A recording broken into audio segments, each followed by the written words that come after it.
ಓಂ ಶಾಂತಿ. ಓಂ ಶಾಂತಿ. ಇವತ್ತಿನ ವಿಷಯ ಬೀಜ ಮತ್ತು ವೃಕ್ಷ ಅಂತ. ಈ ಒಂದು ನಾಟಕ ನಿಂತಿರೋದೇ ವೃಕ್ಷದ ಮೇಲೆ, ಕಲ್ಪವೃಕ್ಷ ಅಂತ ಹೇಳ್ತಾರೆ. ಭೂಮಿಯಲ್ಲಿ ಒಂದು ಹಣ್ಣು ಬರಬೇಕು ಅಂತಂದ್ರೆ ಅದಕ್ಕೊಂದು ಬೀಜ ಬೇಕಾಗ್ತದೆ, ಅದಾದ್ಮೇಲೆ ವೃಕ್ಷ ಬೇಕಾಗ್ತದೆ. ಆ ಬೀಜದಲ್ಲಿ ವೃಕ್ಷದ ಎಲ್ಲ ಗುಣಲಕ್ಷಣಗಳು ಕೂಡ ಇರ್ತವೆ. ಸಾರ ಇರುತ್ತೆ. ಬೀಜ ಅಂದರೆ ಸಾರ, ವೃಕ್ಷ ಅಂತಂದ್ರೆ ವಿಸ್ತಾರ ಅಂತ ಹೇಳ್ತಾರೆ.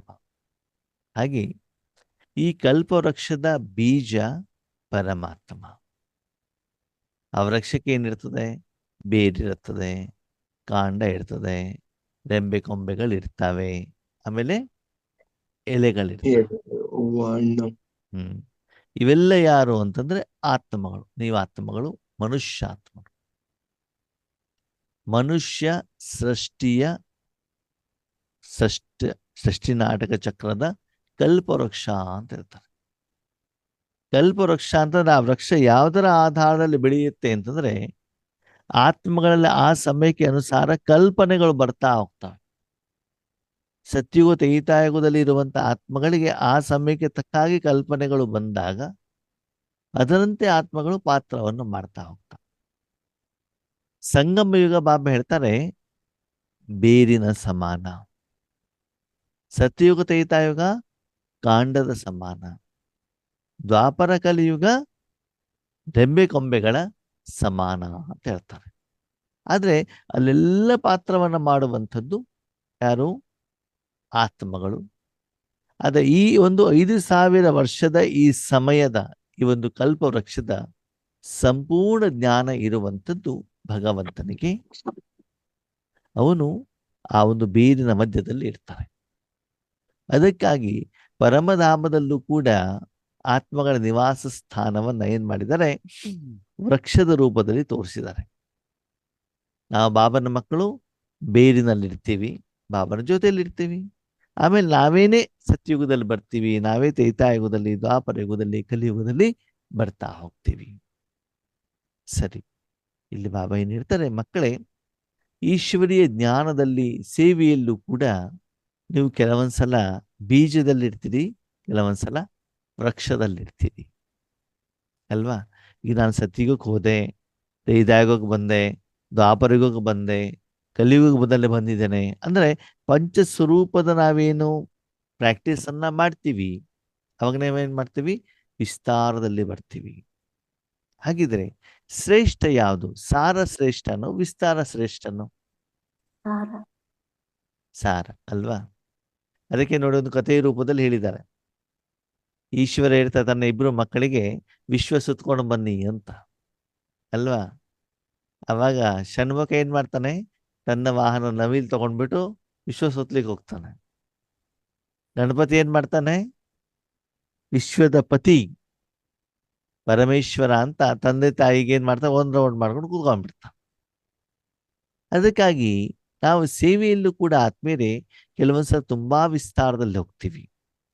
ಈ ಆತ್ಮನಿಗೆ ಸಕಾಶ ಕೊಡ್ತಾ ಇದ್ದೇನೆ, ಪಂಚತತ್ವಗಳಿಗೆ ಕೊಡ್ತಾ ಇದ್ದೇನೆ, ಭೂಮಿಗೆ ಕೊಡ್ತಾ ಇದ್ದೇನೆ, ಗಾಳಿಗೆ ಕೊಡ್ತಾ ಇದ್ದೇನೆ, ಲೌಕಿಕ ಪರಿವಾರದವ್ರಿಗೆ ಕೊಡ್ತಿದ್ದೇನೆ, ಅಲೌಕಿಕದವ್ರಿಗೆ ಕೊಡ್ತಾ ಇದ್ದೇನೆ, ವಿಶ್ವಕ್ಕೆ ಕೊಡ್ತಾ ಇದ್ದೇನೆ, 3 ಲೋಕಕ್ಕೆ ಕೊಡ್ತಾ ಇದ್ದೇನೆ. ಇದು ಸಾರನೋ ವಿಸ್ತಾರನೋ? ವಿಸ್ತಾರ. ಸಾರ ಯಾವುದು? ಬಾಬನ ಒಳಗಡೆ ಕುತ್ಕೊಂಡ್ಬಿಟ್ಟಿದ್ದೇನೆ, ಮುಗಿದ ಕತೆ ಅಷ್ಟೇ. ಒಳಗಡೆ ಕುತ್ಕೊಂಡ್ಬಿಟ್ಟು ಪೂರ್ತಿ ಆ ಒಂದು ವೃಕ್ಷದ ಸಾರ ಹೇಳುವಂತ ನಿಮ್ಮಲ್ಲಿ ಏನಾಗ್ಬಿಡ್ತದೆ? ಬಂದ್ಬಿಡತ್ತೆ ಅಲ್ವಾ? ಪೂರ್ತಿ ವೃಕ್ಷ ಆದ್ಮೇಲೆ ಅದು ಸಾರ ಯಾವುದು? ಹಣ್ಣಲ್ವಾ? ಹಣ್ಣು ತಿಂದ್ಬಿಟ್ಟು ಏನು ಆಗ್ಬಿಡ್ತದೆ? ವೃಕ್ಷದ ಎಲ್ಲಾ ರುಚಿಯದಲ್ಲಿ ಸಮಾವೇಶ ಆಗಿರ್ತದಲ್ವಾ? ಹಾಗೆ ಆ ಒಂದು ವೃಕ್ಷದ ಎಲ್ಲಾ ಸಂಪೂರ್ಣ ಸಾರವನ್ನ, ಜೀವನದ ಸಾರ ಎಲ್ಲಿದೆ? ಬೀಜದಲ್ಲಿದೆ ಅಲ್ವಾ? ಇಷ್ಟೇ ದೊಡ್ಡ ವೃಕ್ಷ ಇದ್ರೂ ಕೂಡ ಅದರ ರುಚಿ ಇರೋದು ಯಾವ್ದಲ್ಲಿ? ಹಣ್ಣಲ್ಲಿ. ರುಚಿ ನೋಡ್ಬೇಕು ಅಂತಂದ್ರೆ ಅದ್ರ ಸಿಪ್ಪೆ ತಿನ್ನೋದಲ್ಲ, ನೀವು ರೆಂಬೆ ಕೊಂಬೆ ತಿನ್ನೋದಲ್ಲ, ಎಲೆ ತಿನ್ನೋದಲ್ಲ. ಏನ್ ತಿನ್ಬೇಕು?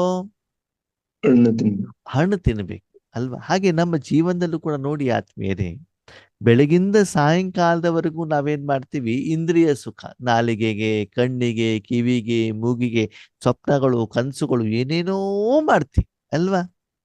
ಆದರೆ ಅದೇ ಮನಸ್ಸನ್ನ ಪರಮಾತ್ಮನ ಮಡಿಲಲ್ಲಿ ಇಟ್ಟಾಗ ಸಿಗುವಂತ ಆ ಸುಖ ಏನಿದೆ, ಬೇರೆ ಯಾವುದಲ್ಲೂ ಕೂಡ ಸಿಗೋದಿಲ್ಲ. ಹೌದು ಅಲ್ವೋ? ಹೌದು. ನೆಕ್ಸ್ಟ್, ಸತ್ಯಯುಗ, ತ್ರೇತಾಯುಗ, ದ್ವಾಪರಯುಗ, ಕಲಿಯುಗ ಪಾತ್ರ ಮಾಡ್ತಾ ಬಂದ್ವಿ. ಆದ್ರೆ ಸಂಗಮ ಯುಗದಲ್ಲಿ ಮನಸ್ಸನ್ನ ಪರಮಾತ್ಮನಲ್ಲಿ ಇಟ್ಟಾಗ ಸಿಗುವಂತ ಸುಖ ಬೇರೆ ಯಾವ ಯುಗದಲ್ಲೂ ಕೂಡ ಸಿಗಲಿಲ್ಲ. 5,000 ವರ್ಷ ತಿರುಗಿದ್ವಿ. ಪ್ರಪಂಚದಲ್ಲಿರೋದು ಬೇರೆ ಬೇರೆ ವಸ್ತು, ವ್ಯಕ್ತಿ, ವಿಷಯ, ಸುಖ, ದುಃಖ, ನೋವು, ನಲಿವು, ಎಲ್ಲರ ಜೊತೆಗೆ ಸಂಬಂಧವನ್ನು ಇಟ್ಕೊಂಡ್ಬಿಟ್ಟು ನೋಡಿದ್ವಿ. ಆದರೆ ಬೀಜದಲ್ಲಿ ಸಿಗುವಂತಹ ಸುಖ, ಆನಂದ, ಖುಷಿ, ಪ್ರೀತಿ, ಸತ್ಯತೆ ಬೇರೆ ಎಲ್ಲೂ ನಮಗೆ ಸಿಗಲಿಲ್ಲ. ಅದಕ್ಕಾಗಿ ಬಾಬಾ ಹೇಳ್ತಾರೆ, ಮಕ್ಕಳೇ, ದಿನದಿಂದ ದಿನಕ್ಕೆ ನಾವು ಸಾರದಲ್ಲಿ ಹೋಗ್ಬೇಕು, ವಿಸ್ತಾರದಲ್ಲಿ ಹೋಗ್ಬೇಕು. ಇಲ್ಲಿವರೆಗೆ ಬಾಬಾ ಹೇಳ್ತಾರೆ, ಮನಸ್ಸನ್ನು ನನ್ನ ಕೈಲಿ ಕೊಟ್ಟರೆ ಸಾಕು, ಆ ಮನಸ್ಸಿನಿಂದ ನಿನ್ನ ವಿಕರ್ಮ ವಿನಾಶವನ್ನು ನಾನು ಮಾಡ್ತೇನೆ, ವಿಶ್ವ ಕಲ್ಯಾಣನೂ ಕೂಡ ನಾನು ಮಾಡ್ತೇನೆ, ಅದರಿಂದ ಸರ್ವ ಶಕ್ತಿಗಳನ್ನು ಕೂಡ ವಿಶ್ವಕ್ಕೆ ಏನು ಕೊಡಬೇಕು ಆ ಕೆಲಸವನ್ನು ಕೂಡ ನಾನು ಮಾಡ್ತೇನೆ. ಎಲ್ಲ ಜವಾಬ್ದಾರಿ ಯಾರ್ದು? ಬಾಬನ್. ಅಲ್ವಾ? ನೋಡಿ, ಒಂದು ಮಗು ತಾಯಿ ಮಡಿಲಲ್ಲಿ ಕೆಳಗಡೆಗಿದ್ದಾಗ ಎಲ್ಲ ಕೆಲಸ ಅವರೇ ಮಾಡ್ಕೊಳ್ಬೇಕಲ್ವಾ? ಅದೇ ತಾಯಿ ಮಡಿಲಲ್ಲಿ ಯಾರು ಕೆಲಸ ಮಾಡ್ತಾರೆ? ತಾಯಿನೇ. ತಾಯಿ ಮಾಡ್ತಾರೆ ಅಲ್ವಾ? ಹೀಗೆ ತಾಯಿಯಿಂದ ಎಲ್ಲ ಕೆಲಸ ಮಾಡ್ಕೊಳ್ಳೋದು ಉತ್ತಮನೋ, ನಾನ್ ಮಾಡೋದು ಉತ್ತಮನೋ? ತಾಯಿ ಮಾಡಿದೆ ಉತ್ತಮ. ಅಲ್ವಾ? ಅಂದಮೇಲೆ ನಿಮ್ಮ ಈಶ್ವರಿ ಜೀವನವನ್ನು ಚೆಕ್ ಮಾಡ್ಕೊಳ್ಳಿ, ವರ್ತಮಾನ ಸಮಯದ ಪುರುಷಾರ್ಥವನ್ನು ಚೆಕ್ ಮಾಡ್ಕೊಳ್ಳಿ. ನಾವು ಸಾರದಲ್ಲಿದ್ದೀವೋ, ವಿಸ್ತಾರದಲ್ಲಿದ್ದೀವೋ? ಈಗ ನಾನು ಬಾಬನ ಮಗು ಆಗ್ಬಿಟ್ಟು ವಿಶ್ವಕ್ಕೆ ಶಕ್ತಿ ಕೊಡ್ತಾ ಇದ್ದೇನೆ ಅಂತಂದ್ರೆ ನೀವು ವೃಕ್ಷದಲ್ಲಿ ಎಲ್ಲಿದ್ದೀರಿ? ಎಲ್ಲಿ ವೃಕ್ಷದಲ್ಲಿ ಎಲ್ಲಿದ್ದೀರಿ ಅಂತ ನಾನು ಕೇಳಿದ್ ನಿಮ್ಗೆ. ಕೊಂಬೆಗಳಲ್ಲಿದ್ದೀವಿ. ಇಲ್ಲ, ಬೇರಿನಲ್ಲಿದ್ದೀವಿ. ಬೇರಲ್ಲಿದ್ದೀವಿ. ಬೇರದಲ್ಲಿ ಇದ್ಬಿಟ್ಟು ಏನ್ ಮಾಡ್ತೀವಿ? ಬೇರೆ ಏನ್ ಮಾಡತ್ತೆ? ಭೂಮಿಯಲ್ಲಿರುವಂತ ಸಾರವನ್ನ ಎಳ್ಕೊಂಡ್ಬಿಟ್ಟು ಏನ್ ಮಾಡ್ತಾರೆ? ವೃಕ್ಷ ಕೊಡ್ತದ ತಾನೆ? ವಿಸ್ತಾರಕ್ಕೆ ಹೋಗ್ತಿಲ್ಲ. ಅಲ್ಲ, ವಿಸ್ತಾರನೇ ಸರಿ, ಸಾರ ಅಂತ ಹೇಳಿರೋ ವಿಸ್ತಾರ. ಆದ್ರೆ ವೃಕ್ಷದಲ್ಲಿ ಎಲ್ಲಿದ್ದೀವಿ ನಾವು? ವೃಕ್ಷದಲ್ಲಿ ಬೇರಿನಲ್ಲಿದ್ದು ಬಾಬನಲ್ಲಿರೋ ಶಕ್ತಿಯನ್ನ ಎಳ್ಕೊಂಡ್ಬಿಟ್ಟು ಏನ್ ಮಾಡ್ತಿದೀವಿ? ಪೂರ್ತಿ ವೃಕ್ಷ ಕೊಡ್ತಿದೀವಿ ತಾನೆ ನಾವು? ಪೂರ್ತಿ ವೃಕ್ಷ ಕೊಡ್ತಿದೀವಿ ಅಲ್ವಾ? ಹೇಗೆ ಬೇರೆ ಏನ್ ಮಾಡ್ತದೆ? ಭೂಮಿಯಲ್ಲಿರುವಂತಹ ವಿಟಮಿನ್, ಪ್ರೋಟೀನ್ಸ್ ಗಳನ್ನ ನೀರನ್ನು ಎಳ್ಕೊಳ್ತದೆ, ಮತ್ತೇನ್ ಮಾಡ್ತದೆ? ವೃಕ್ಷಕ್ಕೆ ಕೊಡ್ತದೆ. ಹಾಗೆ ನಾವ್ ಯಾರಿಂದ ತಗೊಳ್ತಿದೀವಿ? ಬಾಬನಿಂದ ತಗೊಳ್ತಾ ಇದೀವಿ ಮತ್ತು ಪೂರ್ತಿ ವೃಕ್ಷಕ್ಕೆ ಕೊಡ್ತಾ ಇದೀವಿ. ಅಂದ್ರೆ ನಾವೆಲ್ಲಿದ್ದೀವಿ? ಸರಿ. ಕಲಿಯುಗದ ರೌರವ ನರಕದ ತುಂಬಾ ಟೆನ್ಷನಿನ ದುಃಖದ ಜೀವನವನ್ನ ಅನುಭವಿಸ್ತಾ ಇದ್ದೀವಿ. ಎಲ್ಲಿದ್ದೀರಿ? ಎಲೆಗಳಲ್ಲಿ. ಎಲೆಗಳಲ್ಲಿ ಇದ್ದೀವಿ. ಗಾಳಿ ಬಂದ ಜೋರಾಗ ಅದು ಅಲ್ಲಾಡ್ತದಲ್ಲ, ಜೋರಾಗಿ ಅಲ್ಲಾಡೋದು ಯಾವ್ದು? ಎಲೆ ತಾನೆ. ರೆಂಬೆ ಕೊಂಬೆ ಅಷ್ಟು ಅಲ್ಲಾಡಲ್ಲ, ಕಾಂಡನೂ ಅಲ್ಲಾಡಲ್ಲ. ಅಲ್ಲಾಡೋದು ಯಾವ್ದು? ಈ ಎಲೆಗಳು. ಅವಾಗ ನೀವು ಎಲ್ಲಿದ್ದೀರಿ? ಎಲೆಯಲ್ಲಿದ್ದೀರಿ ಅಂತ ಅರ್ಥ. ಸರಿ, ನಾನು ಸತ್ಯಕ್ಕೆ ಹೋಗ್ಬಿಟ್ಟಿದ್ದೇನೆ, ವಿಮಾನದ ಮೇಲೆ ಕುತ್ಕೊಂಡ್ಬಿಟ್ಟಿದ್ದೇನೆ, 36 ವೆರೈಟಿ ಊಟ ತಿಂತಾ ಇದ್ದೇನೆ. ಎಲ್ಲಿದ್ದೀರಿ? ಎಲ್ಲಿದ್ದೀರಿ? ಕಾಂಡದಲ್ಲಿದ್ದೀರಿ. ಎಲ್ಲಿದ್ದೀರಿ? ಕಾಂಡದಲ್ಲಿದ್ದೀರಿ. ಹೀಗೆ ದಿನದಲ್ಲಿ ನಾವೇನ್ ಮಾಡ್ತೀವಿ? ಆ ವೃಕ್ಷದಲ್ಲಿ ಬೇರೆ ಬೇರೆ ಬೇರೆ ಬೇರೆ ಬೇರೆ ಬೇರೆ ಕಡೆ ತಿರ್ತಾ. ಈಗ ಆ ಒಂದು ವೃಕ್ಷದಲ್ಲಿ ಒಂದು ಇಲಿ ಇದೆ ಅಂತ ತಿಳ್ಕೊಳ್ಳಿ. ಏನಿದೆ? ಇಲಿ. ಅದು ವೃಕ್ಷದ ಒಂದೇ ಕಡೆಗೆ ಇರ್ತದ? ಅದು ಏನ್ ಮಾಡ್ತಿರ್ತದೆ? ಕೆಲವೊಂದ್ಸರಿ ಬೇರೆ ಒಳಗಡೆನೂ ಹೋಗ್ತಾ ಇರ್ತಾರೆ, ರೆಂಬೆ ಕೊಂಬೆನೂ ಹೋಗ್ತಾ ಇರ್ತಾರೆ, ಹಣ್ಣು ತಿಂತಾ ಇರ್ತಾರೆ, ಎಲ್ಲಿಂದ ಹಿಂಗ್ ಗಟ ಗಟ ಗಟ ಗಟ ಗಟ ಓಡ್ತಾ ಇರ್ತದಲ್ಲ. ಹಾಗೆ ನಮ್ಮ ಮನಸ್ಸು ಕೂಡ ಏನ್ ಮಾಡ್ತಾ ಇರ್ತದೆ? ಓಡಾಡ್ತಾ ಇರ್ತದೆ. ಯಾವ ಸಮಯದಲ್ಲಿ ಎಲ್ಲಿರ್ತದೆ ಅಂತ ಗೊತ್ತಾಗೋದಿಲ್ಲ. 1 ಸೆಕೆಂಡು ಎಲೆಯಲ್ಲಿದೆ, ಇನ್ನೊಂದ್ ಸೆಕೆಂಡ್ ಅಲ್ಲಿ ಬೇರಲ್ಲಿ ಇರ್ತದೆ, ಇನ್ನೊಂದ್ ಸೆಕೆಂಡು ಕಾಂಡದಲ್ಲಿ ಇರ್ತದೆ. ಆದರೆ ಮಕ್ಕಳೇ, ಅದನ್ನೆಲ್ಲವನ್ನ ಬಿಟ್ಬಿಟ್ಟು ಆದಷ್ಟು ಬೀಜದಲ್ಲಿ ಇರುವಂತ ಪ್ರಯತ್ನವನ್ನ ಮಾಡಿ. ಅಂದ್ರೆ ನಿಮ್ಮ ಮನಸ್ಸಿನಲ್ಲಿ ಕೇವಲ ಪರಮಾತ್ಮ ಇದ್ದಾರೆ, ಪರಮಾತ್ಮನ ಸಪ್ತಗುಣ ಮಾತ್ರ ಇದೆ ಅಂತಂದ್ರೆ ನೀವೆಲ್ಲಿದ್ದೀರಿ? ಬೀಜದಲ್ಲಿ ಇದ್ದೀರಿ ಅಂತ. ಬೀಜದಲ್ಲಿ ಇದ್ದೀರಿ. ಸಪ್ತಗುಣಗಳ ಅನುಭವ ಮಾತ್ರ ಅನುಭವ ಆಗ್ತದೆ ಬೀಜದಲ್ಲಿದೆ. ಓಕೆ, ಬಾಬನ ಶಕ್ತಿ ತಗೊಂಡು ಎಲ್ಲರಿಗೂ ಕೊಡ್ತಾ ಇದ್ದೀರಿ. ಈಶ್ವರಿ ಸೇವೆಯಲ್ಲಿ ಇದ್ದೀರಿ ಅಂತಂದ್ರೆ ಎಲ್ಲಿದ್ದೀರಿ? ಮಡಿಲಲ್ಲಿ. ಬೇರಲ್ಲಿ. ವೃಕ್ಷದ ಬಗ್ಗೆ ನಾವು ಹೇಳ್ತಿದ್ದೀವಿ ಇವಾಗ. ಅವಾಗ ಮಡಿಲಲ್ಲಿ ಸರಿ, ಅದು ವೃಕ್ಷಕ್ಕೆ ಕಂಪ್ಯಾರಿಸನ್ ಮಾಡಿದಾಗ ನಾವೆಲ್ಲಿದ್ದೀವಿ? ಬೇರಿನಲ್ಲಿ. ಬೇರಿನಲ್ಲಿದ್ದೀವಿ. ಸರಿ, ಯಾವುದೋ ಒಂದು ಆತ್ಮನಿಗೆ ಸಕಾಶ ಕೊಡ್ತಾ ಇದ್ದೀನಿ. ನಾನು ಎಲ್ಲಿದ್ದೇನೆ? ಬೀಜದಲ್ಲಿ. ಒಂದು ಎಲೆದೆಲೆ ಕುತ್ಕೊಂಡ್ಬಿಟ್ಟು ಯಾವುದೋ ಒಂದು ಎಲೆ ಕೊಡ್ತಾ ಇದ್ದೇನೆ ನಾನು, ಹಾ. ಅಲ್ವಾ? ಎಲೆಗಳಲ್ಲಿ ಇದ್ದೇನಷ್ಟೇ ಅಲ್ವಾ? ಓಕೆ, ಈಗ ನೀವು ಯಾವುದೋ ಒಂದು ಭಕ್ತಿಯ ರೂಪದಲ್ಲಿ ಯಾವುದೋ ಒಂದು ಏನು ಭಕ್ತ ಆತ್ಮಗಳಿಗೆ ಶಕ್ತಿ ಕೊಡ್ತಾ ಇದ್ದೀರಿ. ಎಲ್ಲಿದ್ದೀರಿ? ರೆಂಬೆ ಕೊಂಬೆಗಳಲ್ಲಿದ್ದೀರಿ. ದ್ವಾಪರ ಯುಗ ರೆಂಬೆ ಕೊಂಬೆ ಬರ್ತದ ತಾನೆ, ಅವಾಗ ಭಕ್ತರಿಗೆ ನೀವು ಕೊಡ್ತಾ ಇದ್ದೀರಿ. ಈಗ ಯಾವುದೋ ಒಂದು ಅಲೌಕಿಕ ಪರಿವಾರದವ್ರಿಗೆ ಕೊಡ್ತಿದ್ದೀರಿ, ಯಾವುದೋ ಒಂದು ಧರ್ಮದವ್ರಿಗೆ ಕೊಡ್ತಾ ಇದ್ದೀರಿ ಅಂತಂದ್ರೆ ನೀವು ಎಲ್ಲಿದ್ದೀರಿ? ರೆಂಬೆ ಕೊಂಬೆಯಲ್ಲಿದ್ದೀರಿ. ಅಂದ್ರೆ ಬೇರೆ ಬೇರೆ ಕಡೆಗೆ ಇದ್ದು ಬಿಟ್ಟು ಅಲ್ಲಿರುವಂತ ಆ ಒಂದು ಕರ್ಮ ಮತ್ತು ಕರ್ಮದ ಫಲವನ್ನ ನೀವೇನ್ ಮಾಡ್ತಿದ್ದೀರಿ? ಅನುಭವಿಸ್ತಾ ಇದ್ದೀರಾ. ಆದ್ರೆ ಎಲ್ಲರಿಗಿಂತ ಶ್ರೇಷ್ಠ ಯಾವುದು? ಬೀಜ. ಬೀಜದಲ್ಲಿರೋದು. ಆದರೆ ಬೀಜದಲ್ಲಿರೋದು ತುಂಬಾ ಕಷ್ಟ. ಯಾಕಂದ್ರೆ ಆ ಬೀಜದಲ್ಲಿ ನಿಮ್ಮ ಮನ ಬುದ್ಧಿಯಿಂದ ಏನೂ ಮಾಡ್ಬೇಕಾಗಿದ್ದಿಲ್ಲ, ಅವಾಗ ಒಳ್ಳೆ ನಿದ್ರೆ ಬಂದ್ಬಿಡ್ತದೆ. ಬೇರೆದಲ್ಲಿ ಏನಾಗ್ತದೆ? ನಾವು ಸಕಾಶ ನೋಡ್ತಾ ಇರ್ತೀವಿ, ಬಣ್ಣ ನೋಡ್ತಾ ಇರ್ತೀವಿ, ಕಿರಣ ನೋಡ್ತಾ ಇರ್ತೀವಿ, ಮೂರ್ಲೋಕ ನೋಡ್ತಾ ಇರ್ತೀವಿ. ಆವಾಗ ಮನಬುದ್ಧಿ ಎಂಗೇಜ್ ಇರುವಂತ ಕಾರಣದಿಂದ ನಿದ್ರೆ ಬರುವಂತ ಸಾಧ್ಯತೆಗಳು ತುಂಬಾ ಕಡಿಮೆ ಇರ್ತಾವೆ. ಬೀಜದಲ್ಲಿ ನೀವೇನು ಮಾಡ್ಬೇಕಾಗಿದ್ದಿಲ್ವಲ್ಲ, ಎಲ್ಲ ಯಾರು ಮಾಡ್ತಾರೆ? ಬಾಬಾ ಮಾಡ್ತಾರೆ. ಅವಾಗ ನನ್ನ ಕೆಲಸ ಏನು? ಸುಮ್ನೆ ಕುತ್ಕೊಳ್ಳೋದು. ಸುಮ್ನೆ ಕೂತ್ಕೊಳ್ಳೋದಲ್ಲ, ಬಾಬಾ ನಿಮ್ಗೆ ಏನು ಪಾಲನೆ ಕೊಡ್ತಾ ಇದ್ದಾರೋ ಪಾಲನೆಯ ಅನುಭವ ಮಾಡೋದು. ಅವಾಗ ಮೊಬೈಲ್ ಇಟ್ಕೊಳ್ಳೋಂಗಿಲ್ಲ, ಟಿವಿ ನೋಡುವಂಗಿಲ್ಲ. ಭಗವಂತ ನಿಮ್ಮನ್ನೇನು ಉಪಯೋಗ ಮಾಡ್ಕೊಳ್ತಿದ್ದಾರೋ ಆ ಉಪಯೋಗದ ಕರ್ಮದ ಫಲ ಏನಿದು ಅದರ ಕಡೆ ಗಮನ ಕೊಟ್ಟರೆ ನಿಮ್ಗೆ ನಿದ್ದೆ ಬರೋದಿಲ್ಲ. ನಮ್ಗೇನಾಗಿದೆ? ಕರ್ಮ ಮಾಡಿ ಮಾಡಿ ಮಾಡಿ ಮಾಡಿ ಕರ್ಮದ ಫಲದ ಕಡೆಗೆ ಗಮನ ಕೊಡೋದು ಕಡಿಮೆ ಆಗ್ಬಿಟ್ಟಿದೆ ನಮ್ದು. Yes or no? ಎಸ್. ದೊಡ್ಡ ಬಿಲ್ಡಿಂಗ್ ಕಟ್ಕೊಂಡಿರ್ತೀವಿ, ಬಿಲ್ಡಿಂಗ್ ಕೊಟ್ಬಿಟ್ಟು ಅದ್ರಲ್ಲಿ ಒಳಗಡೆ ಸುಮ್ಮನೆ ಕುತ್ಕೊಂಡ್ಬಿಟ್ಟು ವಾಸ ಮಾಡಿ ಸುಖದ ಅನುಭವ ಮಾಡೋದಿಲ್ಲ. ಅಯ್ಯೋ, ಪಕ್ಕದ ಮನೆ ಟೈಲ್ಸ್ ಚೆನ್ನಾಗಿತ್ತಲ್ಲ, ಇನ್ನು ಸ್ಕ್ರೀನ್ ಹಾಕ್ಲಿಲ್ವಲ್ಲ, ಇನ್ನೊಂದು ಫ್ಲೋರ್ ಕಟ್ಟಿದ್ ಚೆನ್ನಾಗಿತ್ತಲ್ಲ, ನಮ್ಮ ಮನೆಯವ್ರಿಗೆ ಎಷ್ಟು ಸಲ ಹೇಳಿದೆ ಈ ಬೆಡ್ರೂಮ್ ಅನ್ನು ಈ ಕಡೆ ಮಾಡಿ ಅಂತ, ಇವ್ರು ಮಾಡ್ಲೇ ಇಲ್ಲ. ಅದಕ್ಕೆ ಕಷ್ಟಗಳು ಬರ್ತಾವ. ಮನೇಲಿ ಇದ್ರೂ ಕೂಡ ಸುಖದ ಅನುಭವ ಇಲ್ಲ. ಸರಿ, ತಿಂಡಿ ರೆಡಿ ಮಾಡ್ತೀರಾ, ಅಡಿಗೆ ರೆಡಿ ಮಾಡ್ತೀರಾ, ಬಿಸಿ ಬಿಸಿ ಮುದ್ದೆ ಮತ್ತು ಅವರೆಕಾಳು ಸಾಂಬಾರ್ ಇಡ್ತೀರ, ತುಪ್ಪ ಬೇರೆ ಹಾಕೊಂಡಿರ್ತೀರಿ. ಸರಿ, ಅದ ಕಡೆ ಗಮನ ಕೊಡೋದು ಬಿಟ್ಬಿಟ್ಟು ನಾಗರತಕ ಏನ್ ಯೋಚನೆ ಮಾಡ್ತಾರೆ? ಯೋಗೇಶನ ಒಂದ್ ಕೆಲಸ ಕೊಟ್ಟಿದ್ದಲ್ಲ, ಮಾಡ್ಲೇ ಇಲ್ವಲ್ಲ, ಮಾಡ್ಬೇಕಲ್ಲ, ತಿಂದ ತಕ್ಷಣ ಅದನ್ನ ಮಾಡ್ಬೇಕು. ಆ ರುಚಿ ಕಡೆ ಗಮನ ಇರೋದೇ ಇಲ್ಲ. ಅಂದ್ರೆ ಫಲದ ಕಡೆ ಗಮನ ಇಲ್ಲ ನಮ್ದು. ನಮ್ ಗಮನ ಏನು? ಪುರುಷಾರ್ಥ. ಇವತ್ತು ಸಂಪಾದನೆ ಮಾಡೋಣ. ಜೀವನ ಪೂರ್ತಿ ಸಂಪಾದನೆ ಬಿಟ್ರೆ ಮಾಡಿರುವಂತ ಸಂಪಾದನೆ ಸುಖದ ಅನುಭವ ಮಾಡೋದು ಯಾವಾಗ? ವಯಸ್ಸಾದ್ಮೇಲೆ, ಕಣ್ಣು ಕಾಣದಿದ್ದಾಗ್ಲ, ಮೈ ಕೈಲೆಲ್ಲ ಕಾಯಿಲೆ ಬಂದಾಗ್ಲ, ಆವಾಗ್ಲ ಅನುಭವ ಮಾಡೋದು. ಸಾಧನ ಇದೆ ಸರಿ, ಹಣ ಇದೆ ಸರಿ, ಆದ್ರೆ ಫಲದ ಕಡೆಗೆ ಇಷ್ಟು ನಾವು ಗಮನವನ್ನ ಕೊಡ್ತಾ ಇದ್ದೀವಿ. ಯಾವಾಗ್ಲೂ ಪುರುಷಾರ್ಥದ ಕಡೆನೇ ಗಮನ. ನನ್ನ ಆತ್ಮ ಬಿಂದು ಅಜರ ಅಮರ ಅವಿನಾಶಿ ಪರಂಧಾಮದಲ್ಲಿದ್ದೇನೆ, ಶಕ್ತಿ ಹೋಗ್ತಾ ಇದೆ ಅಲ್ವಾ? ಊಟ ತಿನ್ಬೇಕಾದ್ರೆ ನಾನು ತರಕಾರಿ ತಂದೆ, ಅದನ್ನ ಕಟ್ ಮಾಡಿದೆ, ಬೇಯಿಸಿದೆ, ಸಾಂಬಾರ್ ಮಸಾಲೆ ಹಾಕದೆ, ಬಿಸಿ ಮಾಡಿದೆ, ಹೇಳ್ತಾ ಕೂತ್ಕೊಳ್ತಿರೋ, ರುಚಿ ಅನುಭವ ಮಾಡ್ತಿರೋ ಅಲ್ವಾ? ಮಾಡಬೇಕು ಅದನ್ನ ಮಾಡ್ತೀವಾ? ನಿನ್ನೆದೋ ನಾಳೆದೋ ಯಾವ್ದೋ ಒಂದು ಯೋಚನೆ, ರಾತ್ರಿ ಏನ್ ಅಡಿಗೆ ಮಾಡ್ಬೇಕು, ಯಾವ್ಯಾವ್ದು ಎಷ್ಟೆಷ್ಟು ಉಳ್ಕೊಂಡಿದೆ, ಇದೇ ಯೋಚನೆ ಮಾಡ್ತಿರ್ತೀವಿ ಅಲ್ವಾ? ಅದಕ್ಕಾಗಿ ಮಕ್ಕಳೇ, ಸಮಯದ ಅನುಸಾರ ಊರೆಲ್ಲ ಸುತ್ತಿದ್ ಸಾಕು, ವಿಸ್ತಾರ ಸಾಕು, 3 ಲೋಕ ಸುತ್ತಿದ್ದು ಸಾಕು, ವೃಕ್ಷ ಸುತ್ತಿದ್ದು ಸಾಕು. ಇವಾಗೆಲ್ಲ ಬನ್ನಿ, ಬೀಜಕ್ಕೆ ಬನ್ನಿ. ಬೀಜಕ್ಕೆ ಬಂದ್ಬಿಟ್ಟು ಏನಾಗುತ್ತೆ? ಬೀಜದ ಸುಖವನ್ನ ನೀವು ತೆಗೆದುಕೊಂಡಾಗ 5000 ವರ್ಷದ ನಾಟಕದಲ್ಲಿ ನೀವು ಏನೇನು ವಿಕರ್ಮ ಮಾಡಿದಿರೋ ಅದೆಲ್ಲ ಏನಾಗ್ತದೆ? ಕ್ಲಿಯರ್ ಆಗ್ತದೆ.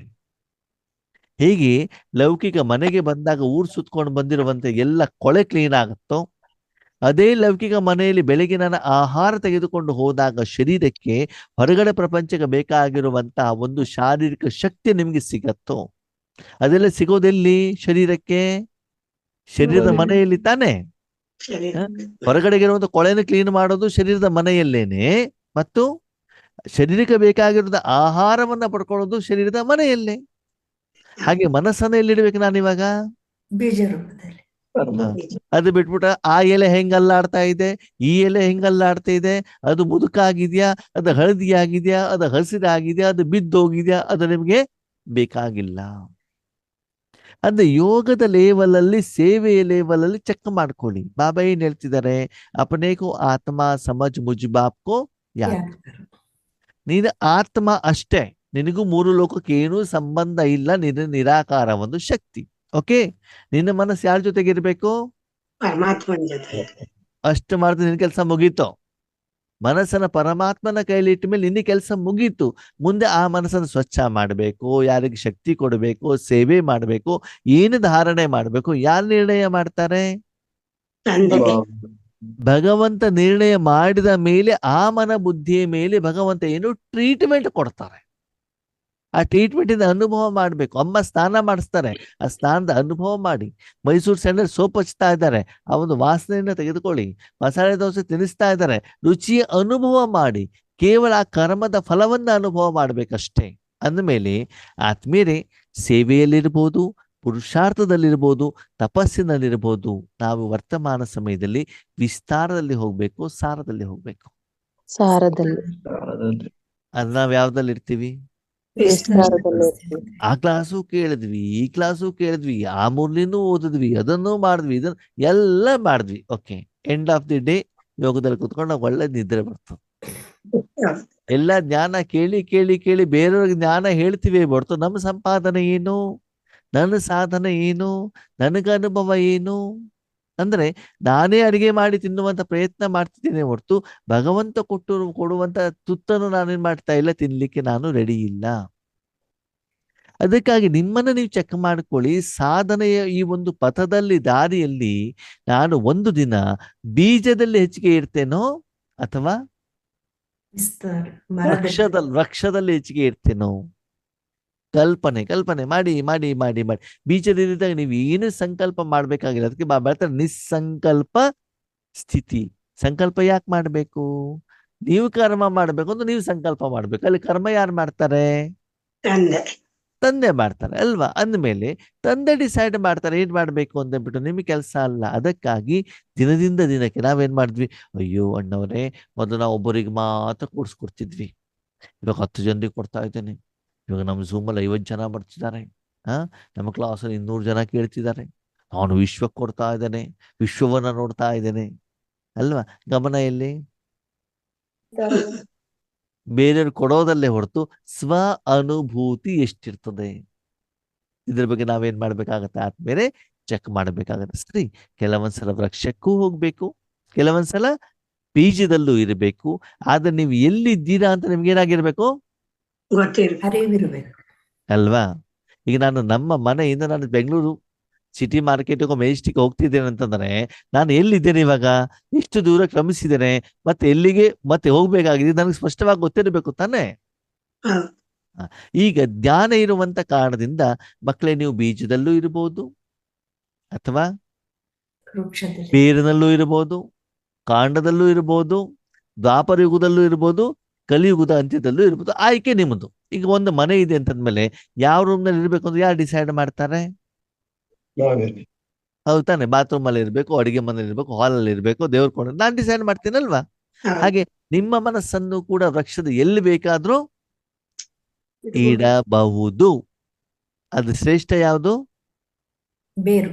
ಬೀಜ. ಬೀಜ, ಬೇರು ಅಲ್ಲ, ಬೀಜ. ಬೀಜ. ಯಾಕಂದ್ರೆ ಬೇರ್ನಲ್ಲಿ ಇದ್ದಾಗ ನೀವು ಸೇವೆ ಮಾಡಬೇಕು, ಬೀಜದಲ್ಲಿ ಇದ್ದಾಗ ಸೇವೆ ಮಾಡೋ ಕೆಲಸನೂ ಕೂಡ ಇಲ್ಲ. ಆ ಕೆಲಸನೂ ಕೂಡ ಯಾರ್ದು? ಭಗವಂತಂದೇ. ಅದಕ್ಕಾಗಿ ನಿಧಾನಕ್ಕೆ ನಿಧಾನಕ್ಕೆ ನಿಧಾನಕ್ಕೆ ಆ ಮನಸ್ಸು ಹೇಳುವಂತ ಸಾಧನವನ್ನೂ ಕೂಡ ನಾನು ಯಾರ ಕೈಯಲ್ಲಿ ಕೊಡಬೇಕು? ಪರಮಾತ್ಮನ ಕೈಯಲ್ಲಿ ಕೊಟ್ಟು ಬಿಟ್ಟು ನಾನು ಸಂಪೂರ್ಣವಾಗಿ ಈ ಪ್ರಪಂಚದಿಂದ ಡಿಟ್ಯಾಚ್ ಆಗ್ಬಿಟ್ಟು ಪರಮಾತ್ಮನ ಸಪ್ತ ಗುಣದ ಅನುಭವವನ್ನ ನಾವು ಮಾಡಬೇಕಾಗ್ತದೆ. ಅದಕ್ಕಾಗಿ ದಿನದಿಂದ ದಿನಕ್ಕೆ ಕಲ್ಪ ವೃಕ್ಷಕ್ಕಿಂತ ನಾವ್ ಯಾವ್ದು ಕಡೆ ಹೋಗ್ಬೇಕು? ಬೀಜದ ಕಡೆ ಹೋಗ್ಬೇಕು. ಯಾಕಂತಂದ್ರೆ ಅಂತಿಮ ಪರೀಕ್ಷೆ ಎಷ್ಟು ಸಮಯದಿರ್ತದೆ? 1 ಕ್ಷಣ, 1 ಸೆಕೆಂಡ್ ಅಲ್ವಾ? ಅವಾಗ ವೃಕ್ಷ ನೋಡ್ತಾ ಕೂತ್ಕೊಳ್ತೀರಾ? ಅಲ್ವಾ? ಅದಕ್ಕಾಗಿ ನೋಡಿ, ನಂಬರ್ ವಾರ್ ಪುರುಷಾರ್ಥ ಅನುಸಾರ ದ್ರೋಣಾಚಾರ್ಯರ ಪರೀಕ್ಷೆಯನ್ನು ಮಾಡಿದಾಗ ಅರ್ಜುನ ಮಾತ್ರ ಹೇಳ್ತಾನೆ ಏನಂತ, ನನಗೇನು ಕಾಣ್ತಾ ಇದೆ, ಕಣ್ಣು. ಹಕ್ಕಿಯ ಕಣ್ಣು ಮಾತ್ರ ಕಾಣ್ತಾ ಇದೆ ಅಲ್ವಾ. ಅಂದಮೇಲೆ ನಮಗೆ ಈ ಒಂದು 3 ಲೋಕದಲ್ಲಿ ನನ್ನ ಮನಸ್ಸನ್ನು ಎಲ್ಲಿಡಬೇಕು, ಪರಮಾತ್ಮನ ಕಡೆ. ಪರಮಾತ್ಮನಲ್ಲಿ ಮಾತ್ರ ಇಡಬೇಕು. ನನಗೆ ಯಾರು ಕಾಣಬೇಕು, ಪರಮಾತ್ಮನೇ ನಾವ್ ಹೇಳ್ತಾರೆ ಪರಮಾತ್ಮನೂ ಕಾಣಬಾರ್ದು, ಬಣ್ಣನೂ ಕಾಣಬಾರ್ದು, ಕಿರಣನೂ ಕಾಣಬಾರ್ದು. ಏನ್ ಕಾಣಬೇಕಂತೆ, ಇಂದು ಹಿಂದೆ ಅನುಭವ. ಬಿಂದುನು ಕೂಡ ಕಾಣಬಾರ್ದು, ಬಿಂದುವಿನ ಕಡೆನೂ ನಮ್ಮ ಗಮನ. ಇರ್ಬಾರ್ದು. ಮಲ್ಲಿಕಾ ಮಾವಿನಣ್ಣು ನಾಲಿಗೆ ಮೇಲೆ ಇದ್ದಾಗ ಮಲ್ಲಿಕಾ ಮಾವಿನಣ್ಣು ಕಾಣತ್ತೋ ಕಾಣಲ್ವೋ, ಕಾಣಲ್ಲ. ರುಚಿ ಬಣ್ಣ, ಇಲ್ಲ. ಕಾಣಲ್ಲ. ರೇಟು, ಹೆಸರು ಇಲ್ಲ. ಏನಿರ್ತದೆ, ರುಚಿಯ ರುಚಿ ಯಾವಾಗ ಇಲ್ಲ. ಯಾವಾಗ ನಾಲ್ಗೆ ಮೇಲೆ ಇಟ್ಟಾಗ, ನಾಲ್ಗೆ ಕಡೆ ಗಮನ ಕೊಟ್ಟಾಗ. ಹಾಗೆ ಮನಸ್ಸನ್ನ ಬಾಬನ ಕೈಲಿ ಕೊಡಬೇಕು. ಬುದ್ಧಿಯಿಂದ ಅವನ ಸಾರವನ್ನ ನಾನು ಅನುಭವ, ಅರ್ಥ ಆಯ್ತಾ. ಕೈಯಿಂದ ನಾನು ತಗೊಳ್ತೇನೆ ಮಾವಿನ ಹಣ್ಣನ್ನ, ಆದ್ರೆ ನಾಲ್ಗೆ ಮೇಲೆ ಇಡಬೇಕಲ್ಲ. ಮನಸ್ಸನ್ನ ಬಾಬನಲ್ಲಿ ಇಡ್ತೇನೆ, ಆದ್ರೆ ಬುದ್ಧಿಯನ್ನ ಬಾಬನ ಜೊತೆಗೆ ಇಟ್ಬಿಟ್ಟು ಬಾಬನಲ್ಲಿ ಸಪ್ತ ಗುಣಗಳ ಅನುಭವವನ್ನು ನಾವು ಮಾಡ್ಬೇಕಾಗ್ತದೆ. ಅಂದ್ರೆ ಅದರ ಕಡೆಗೆ ನಮ್ಮ ಗುರಿ ಉದ್ದೇಶ ಇರಬೇಕೇ ಹೊರತು ತುಂಬಾ ವಿಸ್ತಾರದಲ್ಲಿ ಹೋಗುವಂತ ಅವಶ್ಯಕತೆ ಇಲ್ಲ. ನಾವೇನ್ ಮಾಡ್ತಿದೀವಿ, ವಿಸ್ತಾರದಲ್ಲೇ ಹೋಗ್ತಾ ಇದೀವಿ. ಕೊರೋನಾದವರಿಗೆ ಸಕಾಶ ಕೊಟ್ಟಿವಿ, ಬಡವರಿಗೆ ಕೊಟ್ಟಿದ್ದೀವಿ, ವಿದ್ಯಾರ್ಥಿಗಳಿಗೆ ಕೊಟ್ಟಿದ್ದೀವಿ, ಭೂಮಿ ಕೊಟ್ಟಿದ್ದೀವಿ, ಭಕ್ತರಿಗೆ ಕೊಡ್ತಾ ಇದ್ದೀವಿ, ಬಾಯಲ್ಲಿ ಹೇಳ್ತಾ ಇದ್ದೀವಿ, ಕಣ್ಣಲ್ಲಿ ನೋಡ್ತಾ ಇದ್ದೀವಿ. ಅದೇನಿಲ್ಲ, ಅನುಭವನೇ ಇಲ್ಲ. ಅನುಭವ ಇದ್ರೆ ಆಟೋಮೆಟಿಕಲಿ ಹೋಗ್ತಾ ಇರ್ತದೆ. ಈಗ ನೀವು ನಿಮ್ಮ ಶರೀರಕ್ಕೆ ಸೆಂಟ್ ಸ್ಪ್ರೇ ಮಾಡ್ಕೊಂಡು ಹೋದಾಗ, ನಾನು ಇವಾಗ ಪತಿ ಕೊಟ್ಟಿದ್ದೇನೆ, ಇವಾಗ ನಾನು ಮಗನಿಗೆ ಕೊಟ್ಟಿದ್ದೇನೆ, ಇವಾಗ ಆಫೀಸರ್ಗೆ ಕೊಟ್ಟಿದ್ದೇನೆ, ಈಗ ನಾನು ಪಂಚತತ್ವ ಕೊಟ್ಟಿದ್ದೇನೆ ಅಂತ ಹೇಳ್ತಾ ಹೋಗ್ತೀರಿ. ಇಲ್ಲ. ಮತ್ತೆ ನಾವು ಅನುಭವ ಮಾಡ್ಕೊಂತೀವಿ. ನಮಸ್ಕಾರ. ತಂತಾನೆ ಹರಡ್ತಾ ಇರುತ್ತೆ. ಓಕೆ, ಮಜಾ ಏನು ಗೊತ್ತಾ, ಹತ್ತದಲ್ಲಿರುವಂತ ಪತಿ ಮೊಬೈಲ್ ಅಲ್ಲಿ ಮಾತಾಡ್ತಾ ಇದ್ರೆ ನಿಮ್ ಸೆಂಟೆನ್ಸ್ ಮೇಲೆ ಗೊತ್ತೇ ಆಗೋದಿಲ್ಲ ಅವ್ರಿಗೆ, ಹೌದು ತಾನೆ. ದೂರದಲ್ಲಿ ಯಾರೋ ಒಬ್ರು ಇದ್ದಿರ್ತಾರೆ, ಸರಿ, ಅವ್ರೇನ್ ಮಾಡ್ತಾರೆ, ನಿಮ್ ಸೆಂಟೆನ್ಸ್ ಏನು ಅನುಭವ ಮಾಡ್ತಾರೆ, ಹತ್ತಿರದಲ್ಲೂ ಗೊತ್ತೇ ಆಗೋದಿಲ್ಲ. ಯಾಕೆ, ಅದ್ರ ಕಡೆ ಅವ್ರ ಗಮನ ಇರೋದಿಲ್ಲ. ಅದಕ್ಕಾಗಿ ಯಾರು ತಗೊಳ್ತಾರೆ ಬಿಡ್ತಾರೆ ಅದು ನಿಮ್ಗೆ ಬೇಡ ಆತ್ಮೀಯರೇ. ವಾಸ್ತವಿಕತೆ ಏನು ಗೊತ್ತಾ, ನಿಮ್ಮಿಂದ ಏನು ಆ ಸಪ್ತ ಗುಣಗಳು ಭಗವಂತನ ಶಕ್ತಿ ಪ್ರವಾಹ ಆಗತ್ತಲ್ವಾ, ಕೆಲವರಿಗೆ ಶಾಂತಿ ಅನುಭವ ಆಗ್ತದೆ, ಆದದು ನಿಮ್ಮಿಂದ ಆಗಿದೆ ಅಂತ ಅವರಿಗೆ ಗೊತ್ತಿರೋದಿಲ್ಲ. ಕೆಲವೊಂದ್ಸಲ ಇದ್ರೂ ಕೂಡ ಅದನ್ನು ಹೇಗೆ ಅನುಭವಿಸ್ಬೇಕು ಅನ್ನೋದು ಅವರಿಗೂ ಗೊತ್ತಿರೋದಿಲ್ಲ. ಅವ್ರ ಅನುಭವ ಮಾಡ್ತಾರೋ ಬಿಡ್ತಾರೋ ನಿಮ್ಗೆ ಬೇಡ. ನಿಮ್ಗೆ ಕೆಲಸ ಏನು, ಕೊಡ್ತಾ ಹೋಗಿ. ಕೆಲವೊಂದ್ಸಲ ನಿಮ್ಮ ಮಕ್ಕಳಿಗೆ ಊಟ ತಿಂಡಿ ಕೊಟ್ಟವ್ರು ತಿಂದು ಬಿಟ್ಟಿರ್ತಾರೆ, ಅದು ರುಚಿ ಏನೇ ಆಗೋದಿಲ್ಲ, ಅವರಿಗೆ ಗೊತ್ತೇ ಇರುದಿಲ್ಲ ಅಲ್ವಾ. ಒಂದ್ಸಲ ರಾಜ ಮಕ್ಕ ಬಟ್ಟಿಗೆ ಬರ್ತಾರೆ, ಸರಿನಾ. ಯೋಗೇಶನ ಅವ್ರ ಊರಿಂದ ಹಲಸಿನ ಹಣ್ಣು ತಗೊಂಡೋಗಿರ್ತಾರೆ. ಏನ್ ತಗೊಂಡೋಗಿರ್ತಾರೆ, ಯಾಕೆ, ಬಾಬನ್ ಮಕ್ಕಳಿಗೆ ಎಲ್ಲರೂ ಕೊಡಬೇಕು ಅಂತ. ಸರಿ, ರಾಜ ಮಕ್ಕನಿಗೆ ಹಲಸಿನ ಹಣ್ಣು ಕೊಡ್ತಾರೆ. ಪಕ್ಕದಲ್ಲಿ ಅವರು ಪ್ರಭಾಕರ್ ಹತ್ರ ಮಾತಾಡ್ತಿರ್ತಾರೆ, ಸರಿನಾ. ಆವಾಗ ರಾಜ ಮಕ್ಕ ಹಲಸಿನ ಹಣ್ಣು ತಿಂದ್ರು. ತಿಂದಾದ್ಮೇಲೆ ಯೋಗೇಶನ ಕೇಳಿದ್ರು, ಅಕ್ಕೋರ್ ಹಲಸಿನ ಹಣ್ಣು ಹೇಗಿತ್ತು. ಹಲಸಿನ ಹಣ್ಣು ಅಕ್ಕೋರ್ ತಟ್ಟೆಯಲ್ಲಿ ಹಾಕಿದ್ದ ಹೌದು, ನೋಡಿದ್ದು ಹೌದು, ನಾನು ಬಾಯಲ್ಲಿ ಹಾಕಿದ್ದು ಹೌದು, ಆದ್ರೆ ರುಚಿ ಮಾತ್ರ ಗೊತ್ತಾಗ್ಲಿಲ್ಲ. ಯಾಕೆ,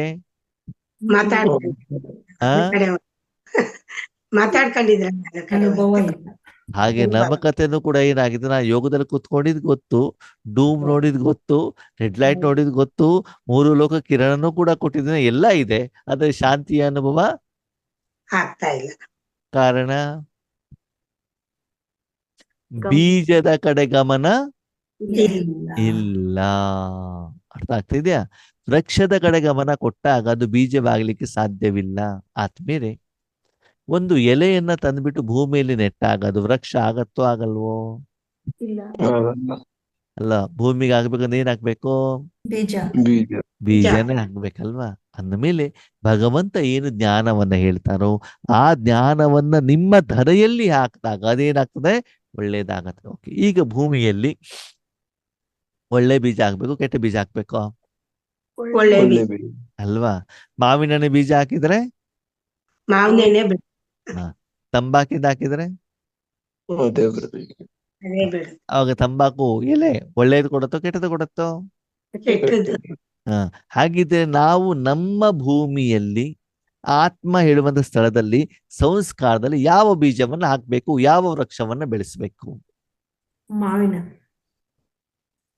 ಪರಮಾತ್ಮನ ಬೀಜ. ಬೀಜ. ನಾವು ಯಾವ ಬೀಜ ಹಾಕ್ತೀವಿ?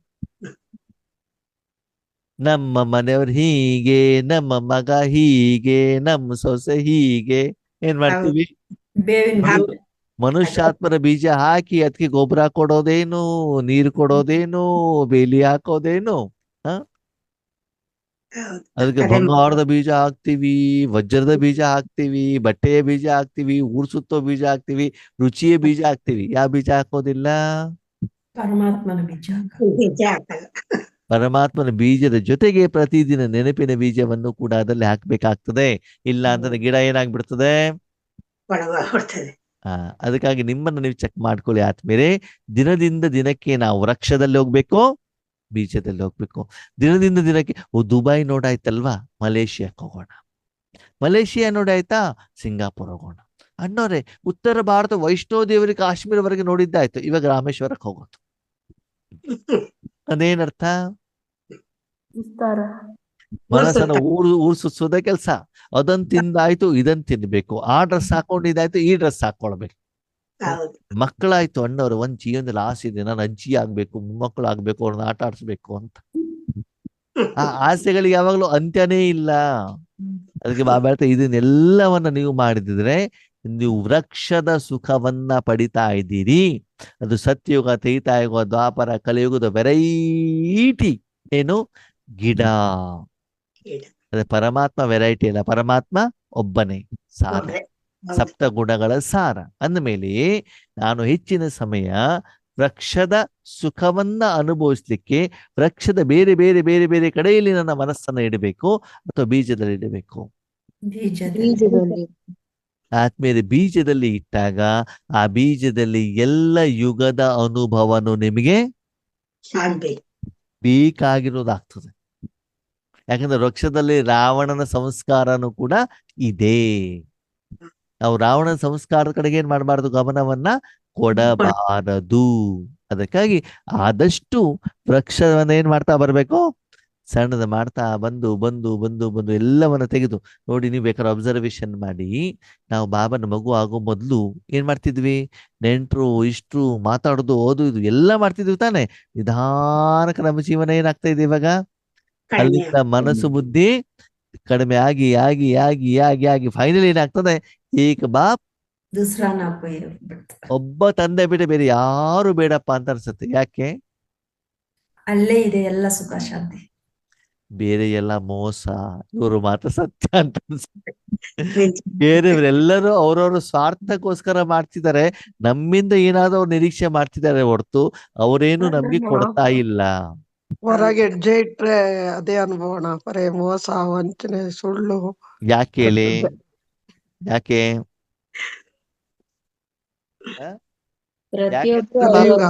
ಮಾಡ್ತಾ ಇದ್ದಾರೆ. ಯಾಕಂದ್ರೆ ಪಾಪ ತಪ್ಪಿಲ್ಲ, ಅವ್ರತ್ ಇರೋದು ಅದೇನೆ, ಅವ್ರತ್ ಏನಿದೆ ಅದೇ ತಾನೇ ಕೊಡ್ತಾರೆ.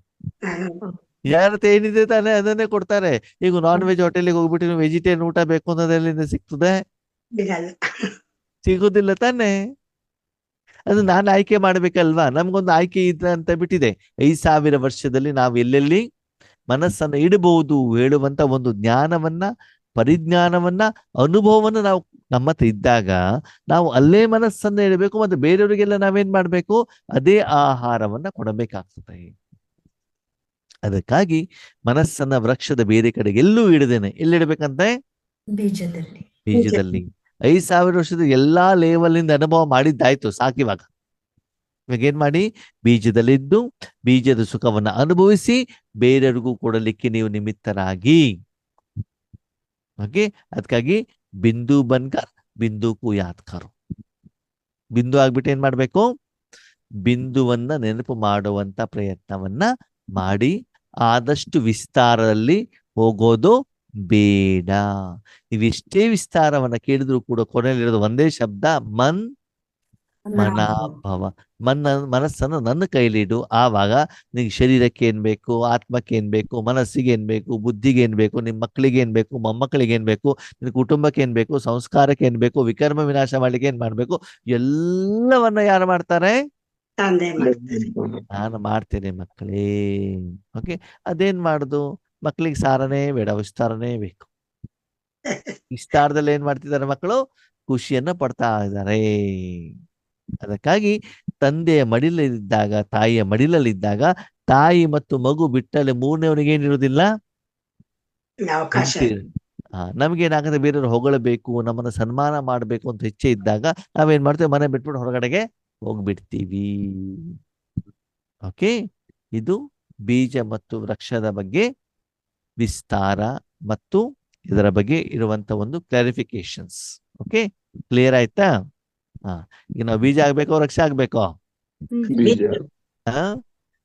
ಸಾಧನೆ ಮಾಡ್ಬೇಕಾದ್ರೆ, ಪುರುಷಾರ್ಥ ಮಾಡ್ಬೇಕಾದ್ರೆ ಬೀಜ ಆಗಿ, ಕೆಲವೊಂದ್ಸಲ ಕರ್ಮ ಕ್ಷೇತ್ರದಲ್ಲಿ ಕರ್ಮ ಮಾಡ್ಬೇಕಾದ್ರೆ ನಾವೇನ್ ಮಾಡ್ಬೇಕಾಗ್ತದೆ? ವೃಕ್ಷ. ವೃಕ್ಷದ ಕಡೆಗೆ ಹೋಗ್ಬೇಕಾಗುತ್ತದೆ. ಆದ್ರೆ ಗಮನ ಯಾವ್ದು ಕಡೆ ಹೋಗೋದಿರ್ಲಿ? ಬೀಜದ ಕಡೆ. ಬೀಜದ ಕಡೆ ಹೋಗುವಂತದ್ದಿರ್ಲಿ. ಓಕೆ, ಓಂ ಶಾಂತಿ. ಓಂ ಶಾಂತಿ.